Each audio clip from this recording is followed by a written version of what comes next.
It's been a rough go for predictions, but we've got Tristyn Spann-Ford back on the show, and we are back at it again. We're diving in to Louisiana week. Hopefully we'll get this one right. Let's do this. Hey, You are Locked On Golden Gophers. No matter what we're going to do here, we're just going to keep rowing. Your daily podcast on the Minnesota Golden Gophers. However it turns out, we're just going to keep rowing. Part of the Locked On Podcast Network. Your team every day. We're just going to keep rowing, and keep rowing.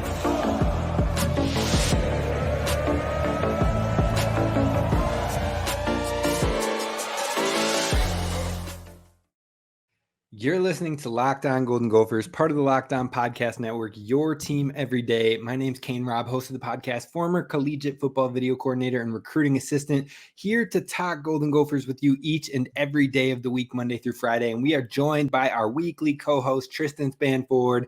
We're here to do the predictions, to talk about what happened last week. And you know, as much as we don't want to talk about what happened last week, we're going to have to dive into this. What is the vibe, man? How are you feeling after a heartbreaking, unbelievable loss last week for the Gophers? I got to say, I'm not as confident as I was last week. Last week, I think I came on a little hot. I'm not down. I'm not out, at least. I might be down, but I'm not out. You know, it's tough. It's tough. I just don't know. It was just an all-time collapse, though. But that's my thing is, like, I keep going back and thinking about it. We played 3 great quarters. You know, like, it's not like we just got beat by Northwestern. I feel like that's what makes it hurt worse. It does. Great quarters. But in my brain, you can flip it to, we should have a lot of practice to beat Louisiana this week because we beat 2 teams last week. You know, we beat Louisiana for 3 quarters, then we beat ourselves for the 4th. So Northwestern, but yes, I got you. I mean, we beat Northwestern for the 4th. So, you know, I just, we're young. When you go up by so much, I think mentally, that's what shows the immaturity. And I know we're not like whatever PJ said in the presser, it's not an excuse, and it's not. But when you go up by so much, mentally, these guys are like, all right, let's get back on the plane. What are we doing after this? Like, you know, I do think there has to be some sort of aspect to it where, you know, the game is over. The game is over no matter what. And so I think it's easy to get lazy. You know, again, no excuses because that was disgusting. It was not good. Like, our defense just crumbled. You're better than me. I mean, I agree. Our defense crumbled, but I place blame more on the coaching in this one than I do the players, simply because look, we were aggressive in the first half. We were attacking. We had passing on the early downs. And I even asked Coach Fleck in the press conference later that week, or on Monday of the next week, was it a shift in the not using the passing in the early passing downs? Like on the first and second down, we weren't passing as much in the second half. Was that due to the score differential? And he came back basically saying like he didn't see that as the case because they passed 4 straight times to open up the third quarter. And like, yes, touche, you passed 4 straight times to open up the quarter, but then basically after that one drive, you never passed on the early downs again, unless it was like 2nd and 14, which happened one time. Otherwise, you ran on first down every single time, ran on second down almost every single time, and then had to pass on third down almost every single time, to which Northwestern predicted it each time. So I don't know what happened in the second half when it went to the offense with like who we saw in the first half and who we saw in the second half. Kind of like what you said, we saw 2 different teams there. Now, like I like the way you phrased it of we beat Northwestern for 3 quarters and then we beat ourselves. So we beat 2 teams in that game. That's pretty rough overall, but it's true and it's accurate. And that's why it cuts even deeper. Yeah, I that's the only way I can put it. It was unfathomable.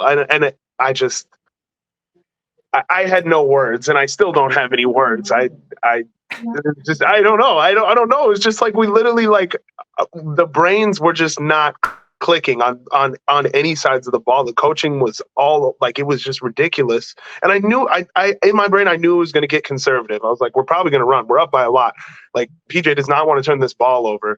But it was so egregious to the point where it's like, okay, well, why did we even come to the 4th quarter? We shouldn't have even showed up because they know what we're going to do. And then the defense, special teams. From the couches. Yes, exactly. It's bad. My buddy, I was literally texting him during the game, and he literally texted me at halftime. He's like, He's like, yeah, I'm out right now. I was watching the game on my phone. He's like, but you could probably turn the game off now because here comes, 50 runs from PJ. And it sure enough, it was a collapse. It was all a collapse. All right, I got to change the direction we're going here, though. What do you think now with that loss and a lot of people in panic and not knowing what's going to happen with this homecoming game and what team is going to show up for this game? What do you think is now the biggest focus of the season? Is it still you are expecting to win every single game? And this is more from a fan base. We know the players and the coaches, they're expecting to go in and win every single game and give their best and whatnot. But for you as a fan, I know it's a little different. Your brother's on the team, but what would you say is the biggest focus? Is it making sure you secure a bowl game? Is it making sure you win rivalry games? Like, what do you think is the biggest thing for the fans moving forward, just to have some amount of success for this season? I think it's got to be it's got to be you got to still have hope. That's the thing. Like, the year we lost to Bowling Green, did we not have 9 wins that year still? Yeah. And that's what I'm saying. This sucks, and it was an all-time collapse. But I think there's still a lot of things we can look at that we have been looking at that you can still look forward to. A loss like this doesn't bode well for recruiting. Again, I'm getting negative, but in a positive note, like, I think there's a lot to build off of. Like, there's no expectations, and it's kind of a relief as a fan to know, like, okay, like, it's almost like a fresh start. Like, Louisiana, if we beat the heck out of Louisiana, we're all going to be back on board. I know I'm going to be banging the "we're beating Michigan" drum. So that's what I know as a fan. I know it's going to happen. If we beat them by any marginal amount, we cover the spread, I'm back in. I'm back in. And so I think that's what shows that this loss it was a collapse more than it was a loss, if that makes any sense. You know what I'm saying? Like, it wasn't that, we just look bad. It was that we looked really good and just couldn't finish the game. Yeah, they beat themselves for sure, especially in that fourth quarter. But not to make matters worse, I'm not trying to be a negative Nancy or nothing like that, but it's been a rough go for PJ Fleck with recent homecomings. Now, to kick off his career, he started off 2-1 in homecomings for 2017, 2018, and 2019. 2020, we didn't really have a homecoming. We were supposed to play BYU, but COVID happened and all sorts of things got shook up. We didn't really start playing till November. But after that, the last 2 years, we've dropped our homecoming games. The first one in 2021 being to Bowling Green and the second one to Purdue. Now, both of those hurt. Both of those were game-defining or season-defining losses because last year, I think both of them, if you win both of those games, you win the West. So it was tough. But what are we expecting for week 3? Are you feeling like it's going to be okay? Are you feeling like you're a little stressed out about this one? How are you feeling heading into homecoming week with Louisiana coming into town? I am definitely stressed, only because I think Louisiana is a better football team than Northwestern is. And that's going to be an issue. And I don't know. I think this will show a lot of character. This game will show a lot of character of the players on how they bounce back and how they react to this. Just like I talked about with Ethan before and being a young quarterback. I think this will show a lot of bounce back this week on, mentally, like, okay, like, we came to play, we're going to finish this game and then we'll celebrate later. But we're not celebrating in the third quarter because we're beating Louisiana again, a non-conference team, which we should beat. That's what I think. I just don't know. The keyword there, should. I've had so much stress in that last game and just so much.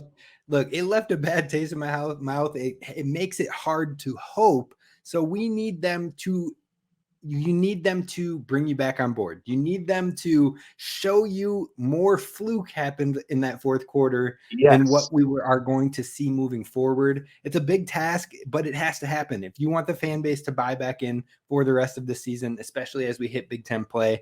But we're going to move into over-unders. We're going to move into the predictions. We're going to get into the meat and bones of this Louisiana matchup. That is what is coming up next.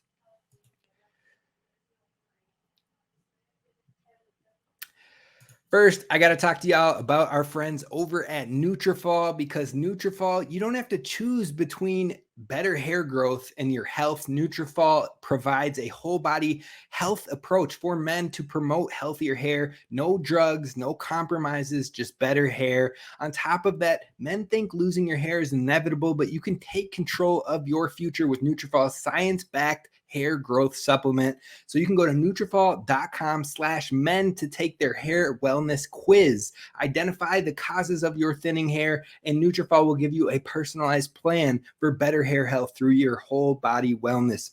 Take the first step to visibly thicker hair and healthier hair. For a limited time, Nutrafol is offering our listeners $10 off your first month's subscription and free shipping. Don't forget about that free shipping. When you go to Nutrafol.com/men and use promo code LOCKEDONCollege. Again, that's Nutrafol, Nutrafol.com/men, and use promo code LOCKEDONCollege. Take advantage today.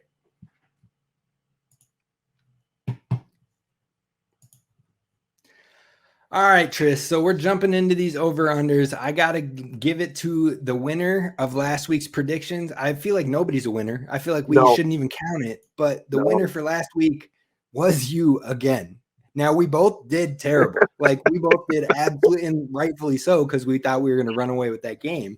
But you won 5 of a possible 16 points, and I won 2 of a possible 16 points. So it was a rough go in the over-unders and the predictions, but a lot of that has to do with how the game resulted. Now, if we would have cut that bad boy off by the third quarter, I think we both would have been at probably like 12 points and 11 points down. I was to the feeling wire. good. I was definitely feeling good. It was rough. It was rough. So we're going to look to bounce back this week in this Louisiana game. We're kicking it off with the cover or not with the spread. It's 11.5 again, same as what we saw for Northwestern. Now, I don't know if that's a bad omen or anything like that, but what are you thinking? Does Minnesota cover? Do they win this game by 12 or more?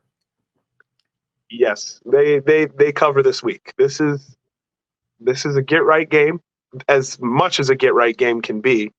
They're going to cover. I'm sure they had long practices this week. Everyone's looking themselves in the mirror because there's not one player on that field who left feeling like, oh, I did my job. Like everyone had to feel some type of way. All right, I'm gonna go under. I'm not saying that Minnesota's not winning this one, but until I get some proof, I can't go there anymore. I've been let down too many times. I've lost these predictions for 3 straight weeks now, and you know what? It's time to make a change for me. So I'm going with the under on this one. We'll see if maybe me picking against them sparks the life. Maybe that's what gets this thing going. So I'm going under on that 11.5 spread, but the points line for this one is 10 points more than what we saw with Northwestern. So it's 48.5 points combined. So what are you thinking with this one? Now, the Louisiana Ragin Cajuns have scored at least 31 points in every single matchup this season. And I believe the one that they didn't score 31, they lost 38-31. So, or the one that they didn't score above 31, I should say. So what are you thinking? If you add in the Gophers score with this thing, are you thinking they get above that 48.5, or are they still staying under in a more Big Ten-like game? I'm gonna go over. I mean, again, after last week, it's kind of hard to say that, but we still put up numbers. Like, imagine if we would have played offense in the fourth quarter, we would have put up even more points. So we can score, and our defense, I am slowly losing confidence in. Not just slowly. I'm still there, but I'm thinking that's an over game. If they have an offense that can put up numbers, we did show we can last week too. So I am going to go with the under here. I'm going to go under. I think it's going to be close. I think I just locked in my score in my head of what I think this one will be, and it's just under. So I think we're going to have a good one. We're going to see what happens, but I'm going to take the under. Now, going to total rushing yards by a running back, I was going to move it to just Darius Taylor this week. I was going to do it. Last year, we always did just Mo Ibrahim, but Darius Taylor got an injury at the end of the last game. We haven't heard any news on if it was minor, if it's something that could nag, if Naturally. it's something that will limit his touches. So I'm going with all the running back rooms again. Their total rush yards for the Gophers, I'm setting the line at 165.5. So do you think they crack above 165 rush yards, or do you think they stay under? I'm going to go under. I think just under. I like where the line is set at. But I think if that is the case, I definitely think without Darius Taylor in there, that the rest of our running back room, Sean Tyler gets some carries. It doesn't necessarily concern me that much. I mean, he's a freak of nature. Like, Darius Taylor looks nice, but I think it'll be a good opportunity for some guys to step up. And even if that's a committee, but I think that line's set right. So I'm going to go under, just. I'm going with you. I'm going with you on the under here too. And I think it's a protected under just in case he has limited snaps, just in case he doesn't get to touch the ball as much, even if he's coming in and he's taking 18 carries. I mean, in 18 carries, that man could maybe still break 160 yards. So I might have to be a little careful with that one. But I think overall, also shout out to Darius Taylor, back freshman of the week, on top of, get this, I don't know if you've caught it yet or if you've heard it. He is the number 3 rusher in the entire country in total rush yards now. And he took 1 snap or 1 carry in game 1. So he's done that in 3 games. He's 3rd in the nation. So shout out Darius Taylor. He is a dog, but I'm going to go with the under here to be safe a little bit. Now let's move to total yards for Louisiana. Now get this. You might be shocked by this. I'm setting the line for Louisiana's total yards at 374.5. I'm setting their line that high. Now hear me out. They have had over 450 or 500 yards in every game so far this season. Now they also haven't played any top-notch, tough, crazy competition, but still they've been putting up damage in the yardage totals. And through three quarters last week to Northwestern still had 298 yards. So I'm going to think this offense is a little bit better. And if they can get it clicking, I think it's dangerous. 374.5. What do you got, over or under? Do we happen to know or remember how many yards we gave up to North Carolina? Was it over? Total, was it way over throughout the game? Yeah. Was it a lot? Well, Drake May had 404 passing yards, I believe. So they probably had like 450, 460, somewhere in there. I'm back in. I'm back in. From the time that I said I was out from the last question, I'm back in now. Defense is going to get right. We have Tyler Nubin in the backfield. Like Tyler Nubin is a dog. Like, we're fine. We're fine. It'll be okay. I sound like a homer right now, but that's okay. It's all Gopher fans listening right now. Like, we are fine. The defense will be fine. I'm going under. Hey, talk to me. I'm going to go under 2. And you know what? I'm going to say it with a caveat. If this Gopher defense doesn't show up and show out against Louisiana, you're going to have a negative man picking these over-unders from now on. You're going to have some issues I am not going to believe very much. So now is your time to prove me wrong. Get it going. Get the defense going. It was a strength. It needs to be a strength again. Starting this week, I'm taking the unders. Now, sacks. 2.5 is the line again. We had it last week. They had 2 sacks. They didn't go over. Same thing. This Louisiana team has given up about 2 sacks every game. Not very many games over. They might have 1 game over, but other than that, they've had a couple zeros. They've had a couple 2s. So what are you thinking? 2.5 sacks is the line. I'm going over on that. I'm going over. That's literally the stat I looked up before we started. I was like, what's the offensive line giving up here? And that's what I was thinking right away. Danny's going to get one. Ja's going to get one. Like, everybody's going to eat this week. Oh, it's a sack party in the It's a sack party. It is. It's going to be hey, meet me at the quarterback. Hey, I wish I could get there with you, but I can't, dog. I can't do it. I'm taking the under, and here's why. They have a rushing quarterback. He had 129 yards 2 games ago, 79 yards the last game. I think it's going to be tough. Now, Jeff Sims was a running quarterback, and they got to him, 3, 4, 5 times? I think it was 3. Maybe it was 4, something like that. I can't remember. It's been the last 2 weeks have felt like almost an entire season. That's how long. I was looking today. I was like, it's only week 5. Like, we're okay. We're not dead yet. We're not dead in the water. Like, nobody predicted us to go undefeated. So what if these are only 2 losses? That last game felt like 4 games in itself. Like, it was just baffling. But I'm taking the under on the sacks with that mobile quarterback. Moving on to turnovers. Turnovers at 1.5. What are you going over, under? I think I did over of this last week. I'm going to stay under. Yeah, I'm going to say under because I think we get 1. I think we get 1 turnover, and it's fun. And, woo! All right, I'm flipping you. I'm going over. I think they create some turnovers this week. Maybe they don't generate the sacks, but this quarterback had 2 interceptions last week. He had a fumble the week before. So I think they can cause some chaos in that defensive side of ball. Hopefully, if we're talking about they're coming back, Tristyn, then I need some turnovers forced, and I need it now. Now, the final over-under before we get to the predictions, which everybody tunes in for, is Gophers points at halftime. What do you think the Gophers points will be at halftime, over or under 13.5 points? Over. I'm going to go over. And that's because I think we get 2 touchdowns in at least. I thought the line was going to be set a little higher. I don't know why, but I like the over. It was definitely set lower because I just have very little faith right now. Little faith. This is a torture table. I'm going to take the under until they prove me wrong. I mean, granted, they had 24 in the first half last week, and I had 24 for the total score. So prove me wrong again. Do it again, but then do it better. Hold on to the lead. Keep doing it. Don't stop doing it. Right. But that's going to do it for us on the over-unders. We're moving to the predictions, which is what everybody cares the most about in the first place. That's coming up next. All right, folks, we got to talk to you about our friends over at eBay Motors because passion, drive, and patience is what brings home the winning trophy, and it's also what helps you keep your ride or die, aka your vehicle, alive. eBay Motors has everything you need to maintain your vehicle and level it up to peak performance.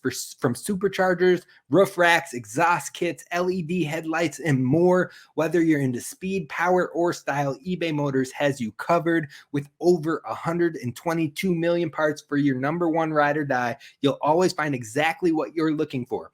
And with the eBay Motors guaranteed fit, look, it's guaranteed the part will fit right every single time or your money back. And like you know, I always like the money back. I always like the free stuff. It's free, it's me. But because of all of that, eBay Motors has you burning rubber, not cash. With all the parts you need and prices you want, it's easy to turn your car into the MVP and bring home that win. So go to ebaymotors.com/motors. eBay guaranteed fit is for U.S. customers only. Eligible items only. Exclusions apply.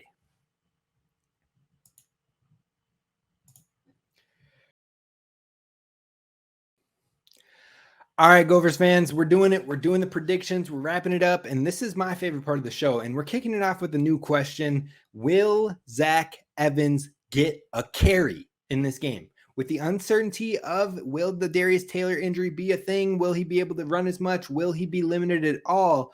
I want to know, do you think the other young guy on this team gets any touches? Let me know what you're thinking. I want to put a caveat because if Darius Taylor plays, I don't think he does.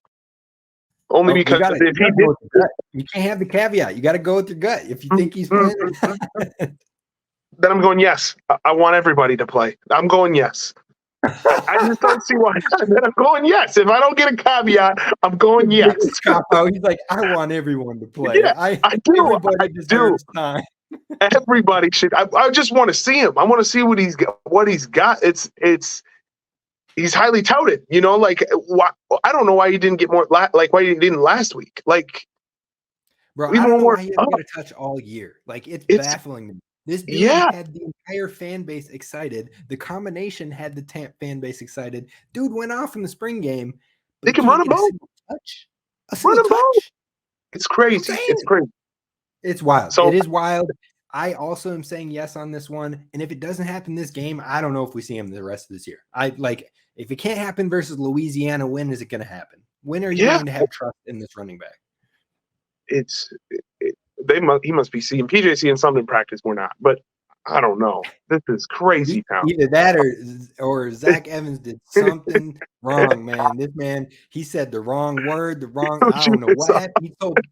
He said he must have made a joke about that article where they were talking about the Fleck Bank and things like that. He must have said like, "Hey, can I cash out?" or something like that. And then PJ was like, "Nope, no touches. No. It's a wrap." No, but in all seriousness, hopefully he gets a touch in this game. But who's going to really lead the team in receiving yards? I'm letting you go first this time. Who do you got? Corey Crooms. Classic. It's a classic. I know. I mean, he produces. I mean, puts he's done up it numbers. almost every week. Yeah, that's what I'm saying. It was easy. It was a go-to. You know, you gave me the first pick, and that's what you get. You know what? The 1 week that you didn't take him is the 1 week he didn't do it. So maybe you're speaking life back into it for him. But I'm going with the guy who did lead last week, Daniel Jackson. They got to find a way to get this man the ball. He creates separation, and I am ready for him to keep going off. Again, we're going with who leads the team in tackles next. I like that line. And guess what? You said Danny Strigout, and I was like, it's tough, man. I don't know about that. He led the entire team in tackles. I said Jack Henderson. He was second on the team in tackles. So we were on point. We know what we're doing. We know ball. Well, we didn't know enough ball to know that we were going to lose that game. So we know 3/4 of ball. All right. So who do you got leading tackles this week? Actually, I'm going to steal your boy. Jack Henderson is who I like this week. So that's who I did toss around going back to back on Daddy because he won. But Jack Henderson, I think, is going to have a day tomorrow or Saturday. Tomorrow comes out on Friday. All right. So I was going to see, I want a caveat now, but I told you couldn't have one. So nope. I can't have one, right? I'm going to Your podcast, you set the rules. Yeah, that's right. That's right. I'm going to go risky. And you know what? This could shoot me in the foot for not getting the week win, but I'm going Cody Lindenberg. I am hoping this man is back. And if he's back, he's leading the team in tackles. So I'm taking my shot. I think it's going to be Cody. But who scores the first touchdown? 2 picks, as always. I'm locking in the first pick. And I am going to go with Le'Meke Brockington. He had the first touchdown last week. I think they're going to look to get him more involved. We'll see if that actually happens or not. But I'm going to go safe with him and take that one. I'm going Daniel Jackson. First touchdown. Oh, yeah. Hey, I like that. All right. I'm going to go ahead and take the easy pick of Darius Taylor just in case he plays. But I guess there is more risk on that one if he does not play in this game due to the injury. So who are you taking for that second pick there? Give me Baby Brev. I think that he has a chance. He plays football. He plays football. He has a chance. And look, he's going to get it right. I know people are hating. I know people are like, oh, my God. And like some people are like, oh, you're hyping him off. This is the Tristyn Spann-Ford podcast. I feel like for as much connection we actually have to him, we definitely don't gas him. And we gas him here and there. I'm going to give it to him. We do it here and there. But it's not like every show we're like, oh, this man, he's the truth. He is get him the ball. He's the only person. I've said literally 3 nice things about Brevin. And this whole time, in like 3 years. You literally tried not to say nice things about Brevin. You don't want him to have those receipts. No, yes, he comes back. I have to hear about this at like Thanksgiving and stuff. I'm not doing that. So I mean, whatever. We're biased. We're haters. All we do is gas him up. So moving on, who do you have for the offensive player of the game? Ethan Kaliakmanis. Okay. Is gonna have a day. He's gonna have a day. I'm gonna go. This is tough, man. If it was, I would go with the chalk and say Darius Taylor again. I'm really nervous about that injury, not just because I think it's super serious, because it might not be, but I think just the fact that it happened might make the coaching staff go, okay, instead of 30 carries, he's going to get 20 carries. And, that could be the difference in being the player of the game. So I'm going to lock in Daniel Jackson. I'm going to go Daniel Jackson. I think he leads the team in yards. So if he catches a touchdown in there, or if it's a big yards game based on your Ethan Kaliakmanis pick, I think we're set good there. Defensive player of the game, I'm going to kick this one off, and I am going to go with Tyler Nubin. It's coming, folks. The breakout game again is coming. It's been a little quiet since Nebraska, but I think this is a get right. It has to be a get right, right? Like It's got to be. It's got to be the week. So I'm going with Has to. Tyler Nugent. How you got for the defensive player of the game? I like to go back to my boy Jack Henderson again. I thought he was going to lead in tackles, and especially if Cody Lindbergh doesn't come back, it's going to be all him. It's his defense to operate. So I'm going him. All right, we got two things left: the sleeper of the week and the final score predictions. For the sleeper of the week for me this week, I'm going to let you go first because I know you're not going to take my pick. So who do you got going first? Sleeper. Give me Sean Tyler.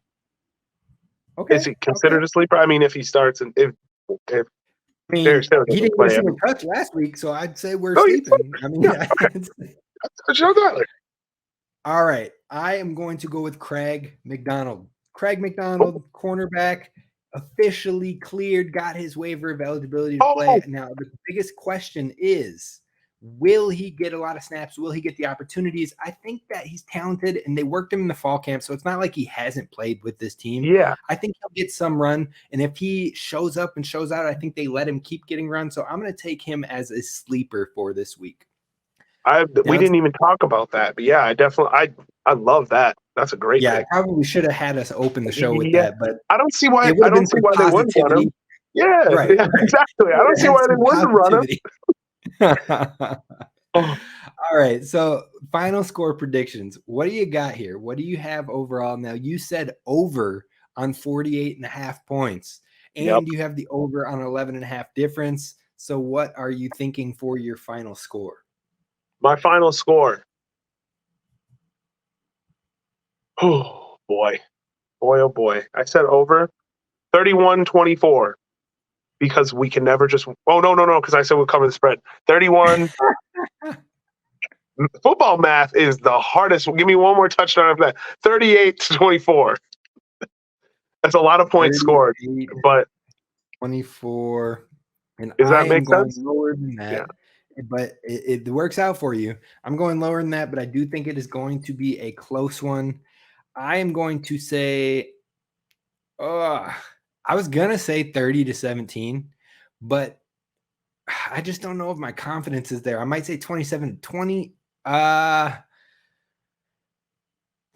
said under. If I say 27 or if I say 30-17, I think that's over the 11. So I'm going to go 27-20. I got to stick with it. I got to stick with what I was saying. 27-20, a single touchdown game, which is kind of not feeling so great as a get right game. Hopefully they prove me wrong. That's what I'll say there. I would love that. Honestly, that's what I'm saying. If we win this game easily, finish this game easily, I promise you I will be banging the beat Michigan drum next week. I promise you I will not. I will balance go you all out. the way back in. All the way back in. I promise I will bring so many stats that you will be tempted to not be all the way back in. And that's not because I'm trying to hate. And after I got to bring it down. I got to bring after you we down. After we rush the field, I'm going to just stand there and wait for you. Just stand there and wait. I'll have my camera ready. Yep. I'll be looking for just I'll point at you in the press box. All right, that's going to do it for us, folks. Hopefully you enjoyed the episode. Hopefully you are still breathing, still cheering on the Gophers, and ready for a get-right game. This is Kane Rob and Tristyn Spann-Ford signing off. Hopefully we'll see you again next week talking about some positivity and hearing Tristyn all the way back in. But until then, go Gophers, go Gophers, and as always, don't forget to subscribe.